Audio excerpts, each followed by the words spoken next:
People always talk about Lake Mead and how the water level is dropping, but you don't hear much about the other important water source in Vegas that is essentially responsible for giving this city its name. If you know any Spanish, you probably know Las Vegas means the meadows. But why? When I think of a meadow, Las Vegas, Nevada certainly does not come to mind. But this metropolis in the middle of one of the hottest, driest places on Earth used to look much different.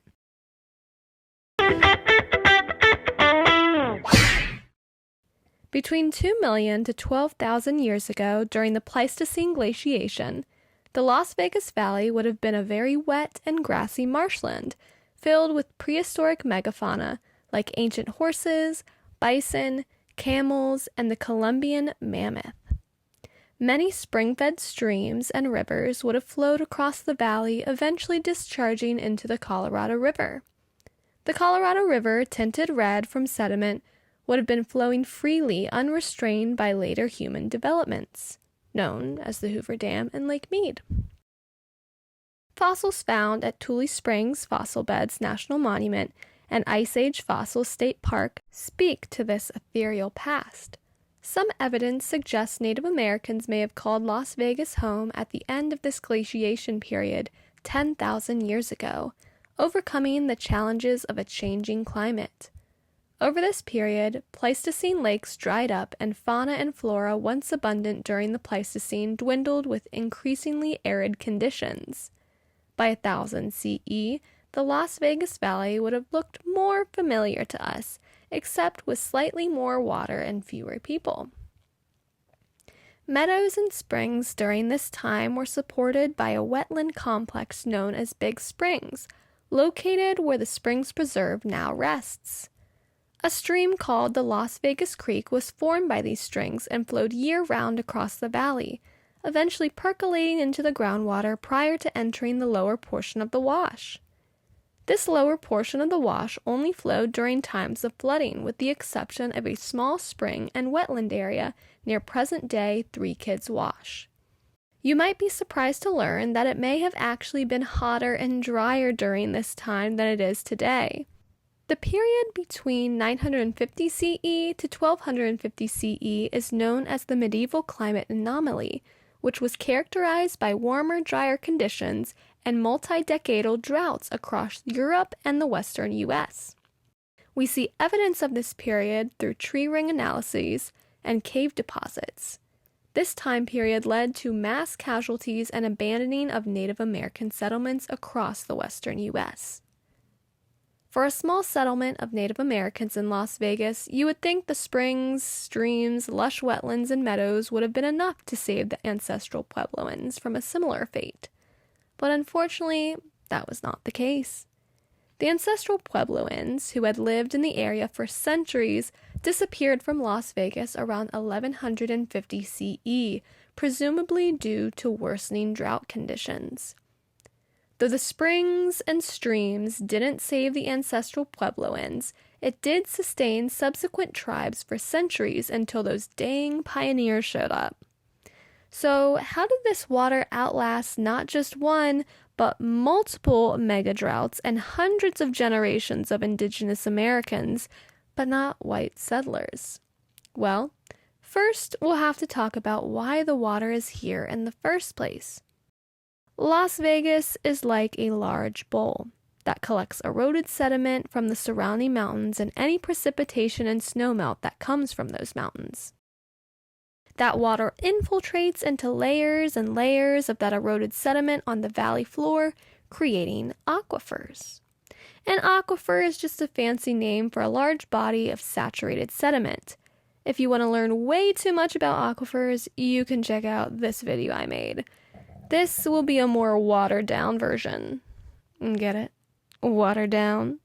Anyway, Las Vegas has two main aquifers. The principal aquifer, which is around 200 feet to 1,000 feet below the surface, and a shallow aquifer, which sits on top of the principal aquifer and extends all the way to the surface in some places, which requires some casinos on the Strip to have something called dewatering systems, so their basements don't flood.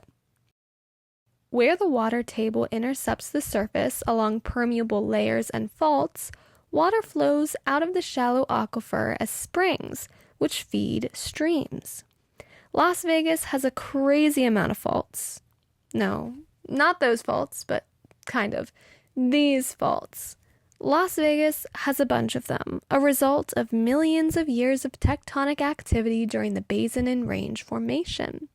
And with all of these faults, a shallow water table, and a jumbled mess of laterally and vertically discontinuous layers upon layers of permeable sand and gravel, there were likely little springs sprinkled all over the Las Vegas Valley. These are the main reasons indigenous people of Las Vegas had water, but it didn't last long after the Europeans showed up.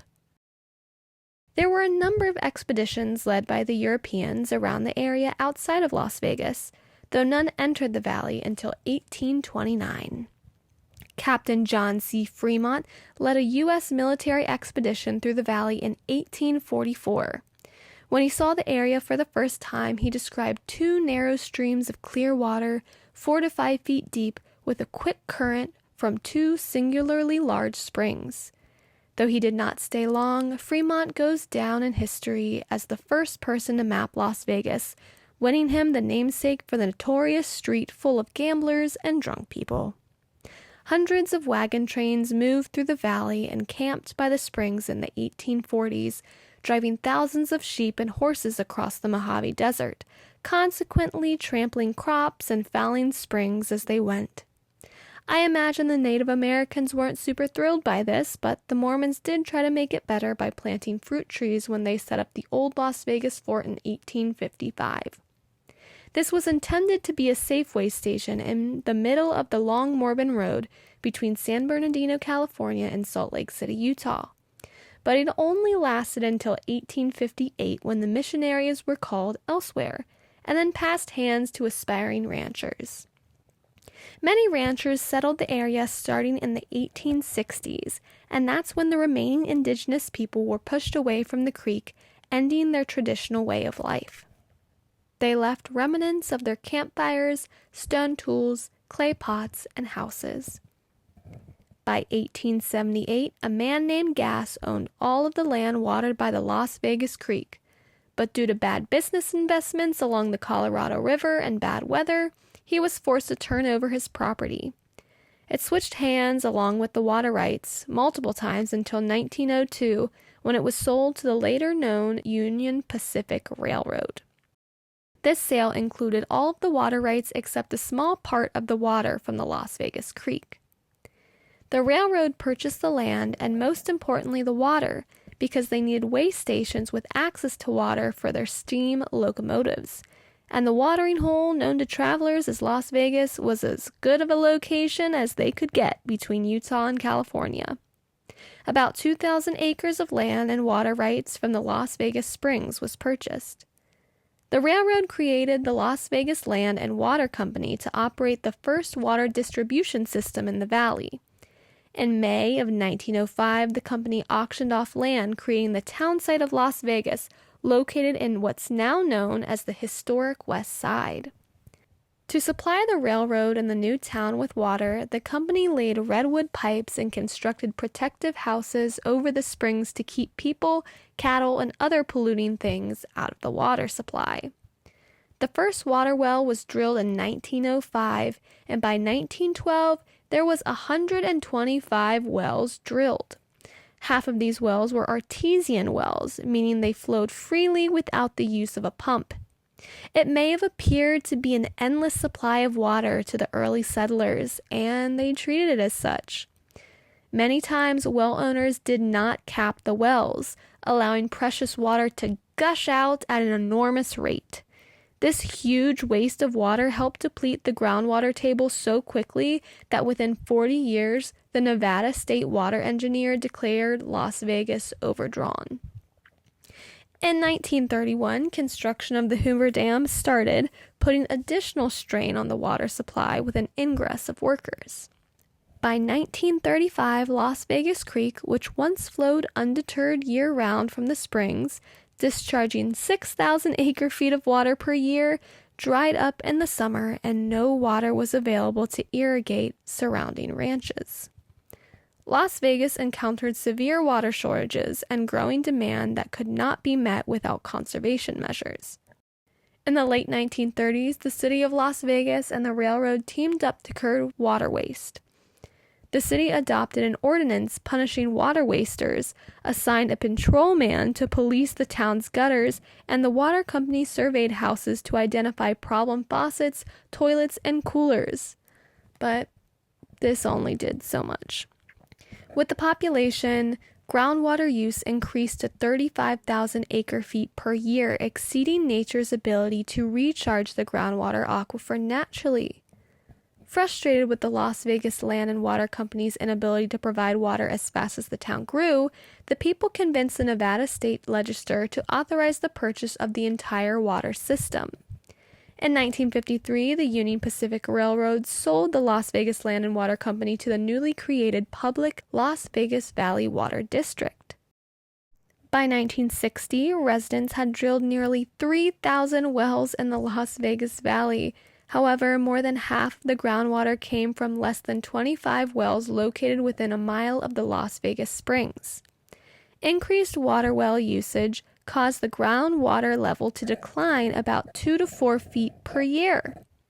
With declining groundwater levels and a growing population, southern Nevada needed to tap into additional water supplies.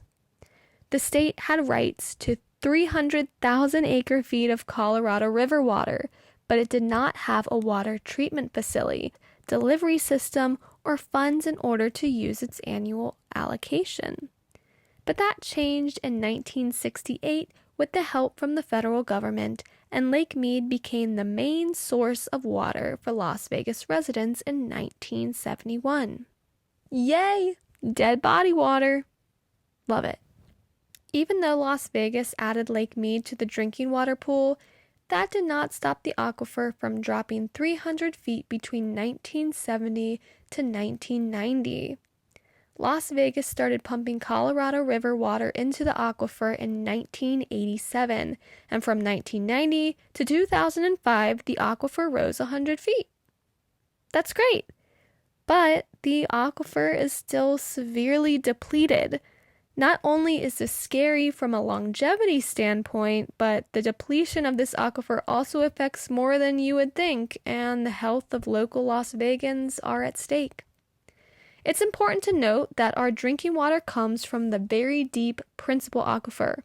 We do not drink from the surface aquifer, and you wouldn't want to. Industrial wastewater, sewage from leaky pipes, and excess irrigation water flows into the shallow aquifer from the surface. Disgusting. I had the privilege of sampling a lot of this water when I was a field geologist, and it's so nasty depending where you are in the valley. Some of it smells like straight up gasoline, and in other places it has a chemical scent. This would not be such an issue if we didn't have such a depleted principal aquifer. Before development, water flowed up from the principal aquifer into the surface aquifer and out to the surface. Now it seems like that flow is reversing, and that contaminated water is leaking into the principal aquifer we drink from. This is for a few reasons. Because of overpumping, the land in the valley has subsided about 5 feet, which doesn't seem like a lot, but it's enough to cause earth cracks in which contaminated water can leak into the principal aquifer. Before development, groundwater flowed from the northwest to the southeast. Now water flows toward pumping wells. This is important because this causes contaminants to move toward water wells and sometimes can speed up the movement of contaminants depending on the pumping rate of the water well. Dozens of samples were taken in 1977 across the valley, measuring the level of contaminants in the shallow aquifer and the principal aquifer. Though far more samples contained harmful contaminants in the shallow aquifer, there were also measurable levels of VOCs, PCE, pesticides, uranium, and others found in the principal aquifer in concentrations above drinking water standards. That's not great. Luckily, since 1977, the city has taken actual measures to conserve water and replenish the principal aquifer so the issue does not worsen. You can find more recent water quality data in the Las Vegas Valley Water District Water Quality Report on their website. Contamination of surface water is still of major concern, especially in Lake Mead and the Colorado River, with seemingly no end in sight. Careless people dump trash, pet waste, and chemicals into the streets and washes, which act as drainage pathways during floods. And all of this dirty water eventually drains to Lake Mead, which is Las Vegas's main water source. Here you can see all of the debris and the flooded waters. Gross, right? Though we probably can't blame the early Las Vegans for wasting what seemed like an endless resource. Or maybe you do. We certainly can blame ourselves today if we don't take action to conserve and preserve a resource we know is finite. Because who knows what the next 100 years will hold if we don't? What will Las Vegas look like then? Las Vegas looks much different today than it did just 100 years ago. The old Las Vegas Creek, which flowed from the Las Vegas Springs, no longer exists in its natural form. It has been diverted and is now primarily an underground channel, except for a few visible segments around the valley. In the 1970s, the now dry Big Springs came close to being paved over by the Transportation Department's plans for an expressway, but was fortunately stopped by a local archaeologist and concerned citizens that understood the historic and archaeological significance of the spot. The Springs Preserve that now makes up that area sheds a light on what Las Vegas may have looked like before the pioneers came. Though we might not be able to blame many of the early settlers for being ignorant, we know better now, and it's up to us to protect our life-sustaining waters and scream like hell at those trying to destroy them. Well, I really hope you enjoyed this video and learned something new about Las Vegas that you didn't even think you wanted to know. Until next time, peace.